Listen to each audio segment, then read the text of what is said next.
welcome back to the ice racing in a Mercedes in Project Cars 2.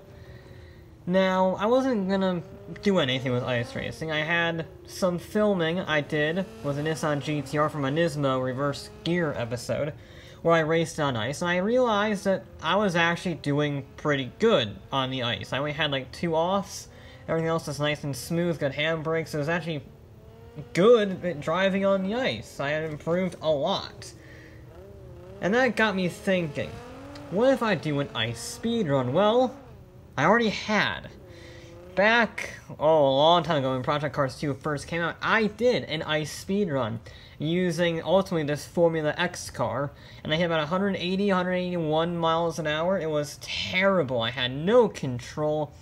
I was just sort of flooring. I didn't use any tuning, because you can tune the boost ratios and the radiator openings and all that stuff. I didn't do any of that, and now with a lot more experience in this game, a lot more car control that I've learned, now seems as good as time as ever to redo it. I was a little bit curious after racing the ice with the Nissan, so I headed out once again. Rather fittingly, starting out on the Mercedes-Benz ice track is the Mercedes-Benz A45 AMG. Nice, simple car to start out with. We're not expecting this to break any records. It's only got 370 horsepower, but it is all-wheel drive, and that's good for this ice, and we'll get to the rear-wheel drive cars later, but all-wheel drive, hatchback, super hot hatch, pretty good basis, and it was relatively easy to drive. You could go flat out pretty much everywhere. You had to be a little bit careful with the steering, because there is a very long chicane in the straightaway. It's not perfectly straight. The last part is, that's where you get like your last few miles an hour, but you do have to carry pretty much flat out speed around these very fast right-hander, left-hander. And at 130 miles an hour on ice, it is more of a hairpin bend than an actual chicane. It's very tricky to get right, especially in the cars we'll see later. The A45 though wasn't too bad. It wasn't breaking any records. I mean, here it only hit 151 miles an hour, which, to be fair, is only 30 miles an hour down on the 1,000 plus horsepower Formula X car. But it's not exactly a record breaker. And yes, I did try to do donuts at the end of this, and what I didn't realize is that I had the fuel on low, so I ran out of fuel and I thought I stalled it. Yeah, it was not happy doing donuts. It was very angry. The German clown shoes were not approving of my driving style. Next up, we're keeping it with the road car theme, but it's a bit more extreme. It's still all-wheel drive, but it's a Lamborghini Huracan. So we're going from a Mercedes hatchback to a Lamborghini. Now this is obviously mid-engine, naturally aspirated V10, 600 horsepower, all-wheel drive, the whole shebang. And it is a bit faster, not by much. It's 15 miles an hour faster, 166 miles an hour. And to be honest, this one also wasn't too bad. It was a pain because I kept clipping the inside. I was trying to carry as much speed as possible through the chicane. And if you go a little too close to the banking, it will just drag your car into the banking and spin you out or crash you or whatever. Because you're basically hitting deeper snow and not the frozen ice. So you do just dig in and spin. And it's not like it's a recoverable thing, it's you dip and you're gone.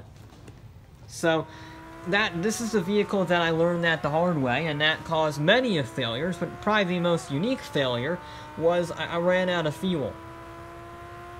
Yeah, I didn't realize that I had the fuel setting on like 1 lap or 5 gallons. And when you're going full throttle in a Lamborghini V10, you go through 5 gallons of fuel very quickly. So I had to up the fuel load in the reloaded game, because, whoopsie, a little difficult to go for a speedrun when you're out of gas. But it actually wasn't that hard. Apart from the fuel running out and apart from clipping the barriers, it was pretty much just a faster version of the AMG. It's not a great bit faster. I thought since it had almost double the horsepower and a lot more aerodynamic, I thought it would do better than 166, but there you go. It is what it is. You can't go any faster. I braked as late as I bloody dare. I just about got it stopped. So you can't really push it much farther. It just isn't fast enough, although it is only 1 mile an hour slower than our next car. Moving on a little bit further up the road in terms of the speed marker, we have a strange one, the Audi R18 Etron Le Mans Racer. Yeah, we go from a hatchback to a Le Mans Racer in terms of speed. We actually had a similar problem with the Toyota Le Mans Racer from last time, where it just wasn't quick. It does have a curve system, a hybrid system, which I do have. Again, I activated that. I didn't activate it on the previous time around, so I was able to use DRS, I was able to use all the fancy buttons this time. I mapped my controller out, and there's something about the Le Mans cars that doesn't like the ice. I know, weird, right? A 24 hours of Le Mans racer not liking doing a top speed run on an icy lake bed. Icy lake. Yeah, I don't understand why that would be a problem, but it wasn't quick. It was only 16 miles an hour faster than a bone stock road hatchback. Yeah, I would understand why these cars are so slow. It's not just the Audi, it's the Porsche, it's the Toyota, it's all the Genettas. They're all terrible. I don't understand why the LMP1 cars are so horrifically bad. They're not the worst to drive, all things considered. Considering what they are, they get bounced around a lot, as is a common theme for the rest of this video, pretty much. But to be honest, to drive, they're not atrocious. They have the ice tires, they have the all-wheel drive, they got the downforce. They just aren't quick. It's like they run out of gears. They don't quite buzz the limiter, but they also don't accelerate any faster. They go from 0 to 150 lightning fast with the help of that curve system, and then they don't go any further. So, a whopping 167 miles an hour is all the Audi was able to achieve, which is bizarre, but there you go. Well, a 1,000 horsepower Le Mans car is only slightly faster than a Mercedes hatchback. Again, another progression forward on the speed front. This one, another Le Mans car, but it's a lot older. The McLaren F1 GTR Longtail. There's a reason I chose this over the other GT1 cars like the CLK or the 911 GT1. And that is because this is a naturally aspirated V12, which means it doesn't have a lot of torque. Torque is great for acceleration. We don't care about acceleration. We care about top speed, and that's where horsepower comes in. And this has a lot of it. But since it doesn't have a lot of torque, it also doesn't get that much wheel spin, relative speaking, because this is rear-wheel drive. Yes, driving the rear-wheel drive McLaren F1 on the ice, even though it's pretty low on torque, is still incredibly difficult. This is where the cars start to get quite twitchy. You see, Project Cars 2 handling isn't exactly brilliant on a controller. You really need a high-end simulator rig for it. Otherwise, the stick just sort of jerks the car around. That being said, the McLaren was not the worst. In fact, it was probably one of the better rear-wheel drive cars of the entire day. It might be the best rear-wheel drive car. Granted, it wasn't that quick, but it was surprisingly easy to drive relative to its drivetrain. And I think the reason it wasn't fast is A, because it couldn't quite get the power down, so it didn't have a long enough straightaway. I said acceleration doesn't matter. That's true to an extent, but you do need to be able to get up to speed at a decent rate in order to maximize your speed on that final straight bit, where you're really going to get the miles an hour. You need to carry as much speed as possible, and this thing, it can't do that. It takes too long to get up to a reasonable rate, and by then you're running out of road, and you gotta get on the brakes, and you hope you don't fly off into the snow like the other times. So it is very tricky in that regard. But it's not hard to drive, it just doesn't have the length. If it had a longer run, I think I'd probably hit 200 miles an hour. But of course, you don't. It's a finite length. I think it's, what, 2-ish miles? Maybe a little under that? So it's not a crazy long time, which is why these speeds are not massive, but there you go. The GTR Longtail, well, 172 miles an hour on a frozen lake in a rear-wheel drive Le Mans car from 1997 is not bad. It's also not going to shatter any records. I mentioned the McLaren was actually pretty good on the rear-wheel drive wheel spin front. This is the other end of the spectrum. This is the terrifying death machine of the Chevrolet Indy Car oval layout. Yes, because I thought, oh, well, it's an oval racer, so it can go 240 miles an hour. That'll be a pretty good bit of kit. No, I don't know what it is. This doesn't have a whole lot of power. It barely has more power than the Lamborghini. It has less power than it has about the same horsepower as the McLaren, but it has zero traction at all, even relative to the other cars we'll see later. This was horrible to drive. Just breathing on the throttle or breathing on the stick will cause it to spin out and have a very frustrating accident. It was just, it would turn, and it would slowly spin. You're trying to catch it, it would just keep spinning, and then it's gone. And then it just snaps. There was no control in this vehicle at all. And I still don't understand it. It's a turbocharged V6, if I recall.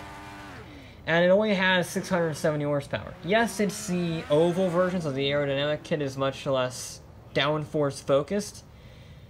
But there will be less downforce focused cars that we will hear later on, and this was atrocious compared to them. This was atrocious compared to even the worst vehicles we'll see in a bit.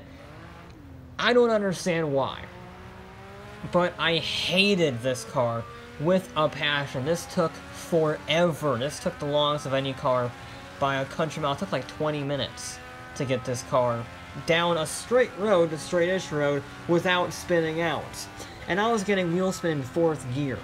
4th gear wheel spin in a race car. That shouldn't be happening.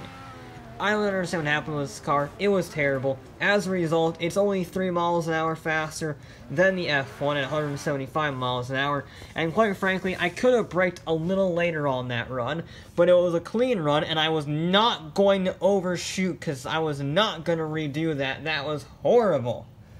We are actually sticking with the Indy Car theme in this next one.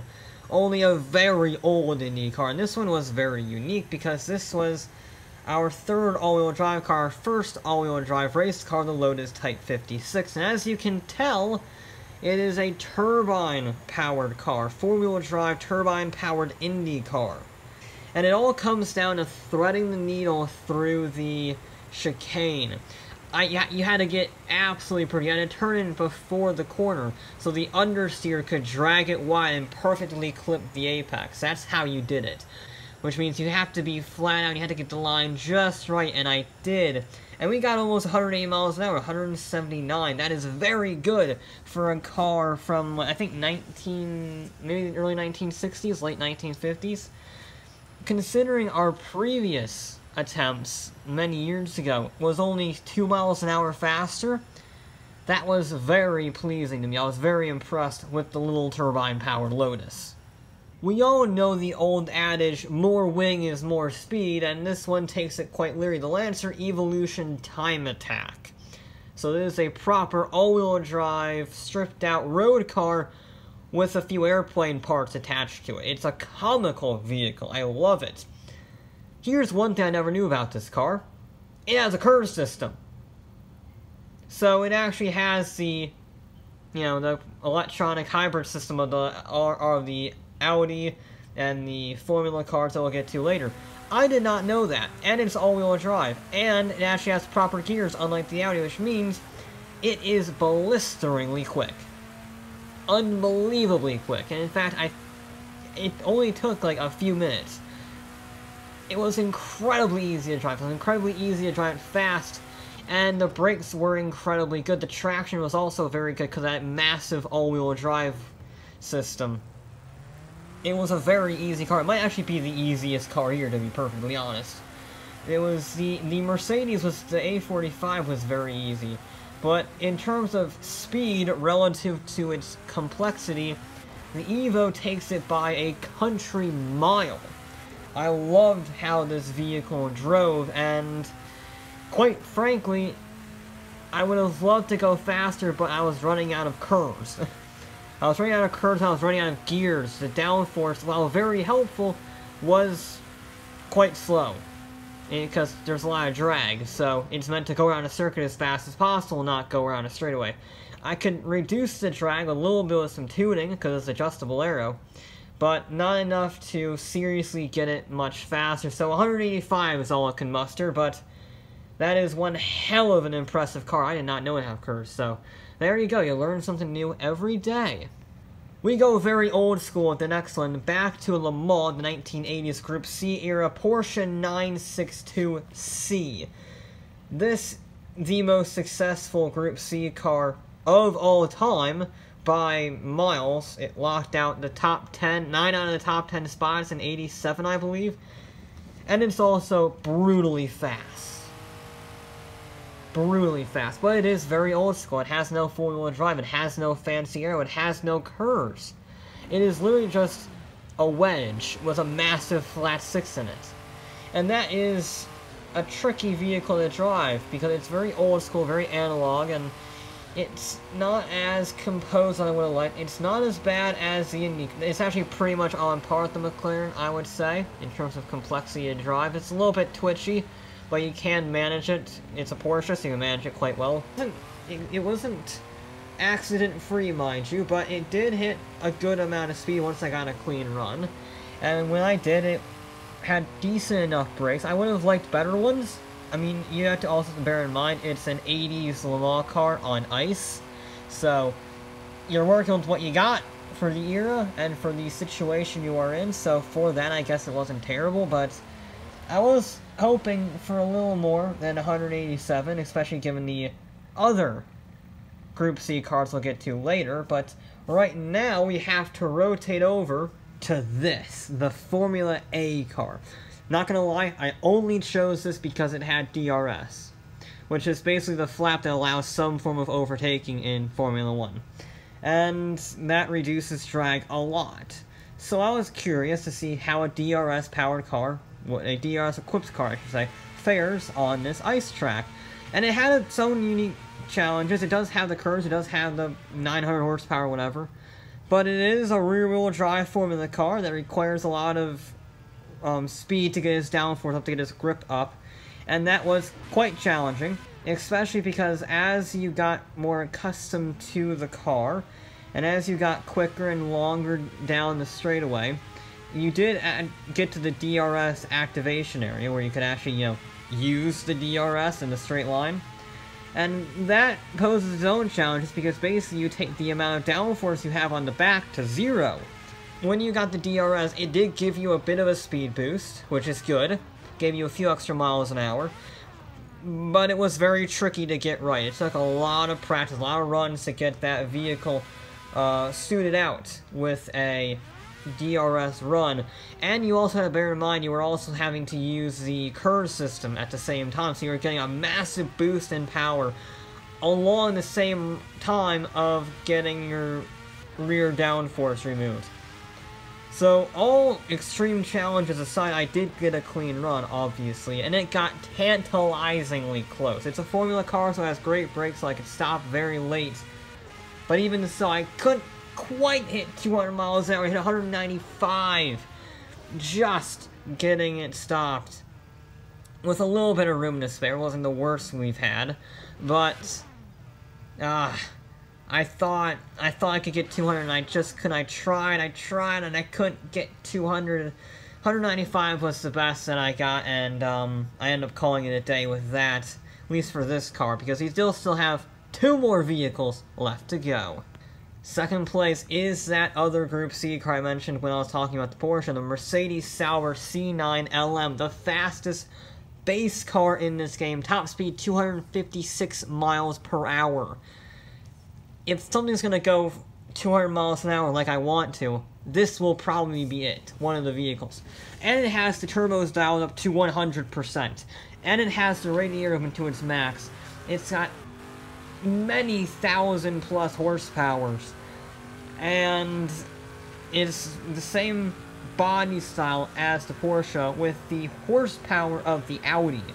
So it's a rocket ship. It's also terrifying because you're sending 1,000 plus turbocharged Fury through the rear wheels. That's extremely sketchy, but God is it fast. It's also sketchy because it's so fast. I actually ran this car like 3rd or 4th out of the whole bunch, so I went from like the Lamborghini Huracan to this. And the speed difference, it's only 30 miles an hour, but it is visceral. And it is terrifying. It's like having to play a game on 1.5 times speed. You're so focused on doing everything. It's very antsy. And with an ancient car like this, relative speaking in technological terms, it is very tricky to get right, but I did get it right. And I just did it. I clicked over to 200 miles an hour and I slammed on those brakes so hard I thought I was going to flip over the front again, but I didn't. I didn't. I made it. I just stopped it before it was a little bit close. But I did it 200 miles per hour in the Mercedes-Sauber C9. Yes, the 200 mile an hour barrier has been achieved on ice. But now it's time to go for the outright record, which I believe is 205 from an Audi that did an ice speedrun many years ago. That was my new goal. And there was only one car left to try. Yes, the previous champion, the Formula X car. I don't even think this is a real car. I don't know what it is. I do know it has a top speed of 240 miles an hour and makes over 1,000 horsepower without the kinetic energy recovery system. So, it's blitzing fast. Strangely, it doesn't have DRS. I don't understand why this vehicle of all of them doesn't have DRS, but it didn't. So, it was a bit finicky to get right. In fact, this was, apart from the Chevrolet, the longest to get right, and it also had the most spectacular accidents because it was going the fastest. We were hitting 175 miles an hour through the chicane. And that means you have micrometers of room to spare without making a mistake. So you have to be absolutely perfect every single time.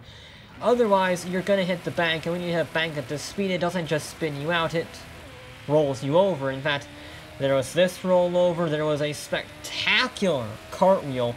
I launched it into the air in a crash that would make the 1999 Mercedes CLR flip look impressive. It's a very dangerous vehicle. It's also surprisingly good at flying. I almost landed that. I almost kept going, but I just spun it because I made an overcorrection of like 0.2 degrees on my input. That was so close to landing that jump. That would have been brilliant. I might have actually counted that as my run just because I jumped it and recovered it, but alas, I did not. And then there were just a bunch of other miserably infuriating spins because you spin off the road and you go into the snow and it takes 5,000 years to get out of the snow. It took a long time for this car. It was actually very good fun. It wasn't like the Indy Car just spun out every 2 seconds. This one had spectacular accidents to at least keep you entertained. And it was also blitzing quick. It was conservatively hitting 200 miles an hour. And when I finally got the curve system just right, and I maximized on the entire run, I hit 213 miles an hour on ice. With a rear-wheel drive car. Suck it, Audi. In your face. This is a blitzing fast car. It was, remember, this hit 181 miles an hour on my first attempt a few years ago. And now it's hitting 213, and I really don't think it can do much more than that. Maybe if you are the best driver in the world, you have every gear change perfect, you might get like 215, maybe 216 if you get your braking spot on. But this is towards the absolute maximum of the spectrum for this game. You can't do crazy engine swaps, you can't do anything like that. This really is the limit. And it was bloody good fun finding that limit, and it was an incredible challenge to get everything right. But there you go. That was some ice speedrunning redone much more professionally this time. And I'll be back with more.